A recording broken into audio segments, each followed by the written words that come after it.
جن عورتوں کے چہرے پہ مونچھیں آ جاتی ہیں، ناظرین کرام، مجھے بہت سارے لوگوں نے سوال کیا، حالانکہ میں ڈرتے ہوئے، کیونکہ ہماری مائیں بہنیں ہیں، یہ میں اجتماعی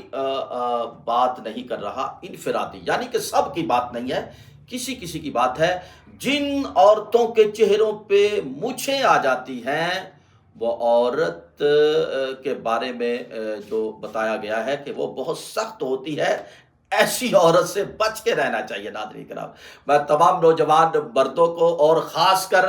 میں اپنے بیٹوں کو جو 21-22 سال کے ہیں یا 23 سال کے ہیں، میں ایسے نوجوانوں کو کہنا چاہتا ہوں، آپ خاص کر جس کے چہرے پہ زیادہ مونچھیں آتی ہیں، بہت چلاک، بہت تیز وہ عورت ہوتی ہے۔ اجتماعی طور پہ نہیں کہہ رہا، انفرادی طور پہ کہہ رہا ہوں کہ سب نہیں ہوتی، کچھ کچھ، لیکن جو ہوتی ہیں وہ لازمی ہوتی ہیں۔ ان سے آپ نے خود بھی بچنا ہے، اپنے بچوں کو بھی بچانا ہے، اور اپنے آپ کو بھی بچانا ہے، اور اپنے یاروں کو بھی بچانا ہے کہ ایسی عورت کے پاس نہ جائے۔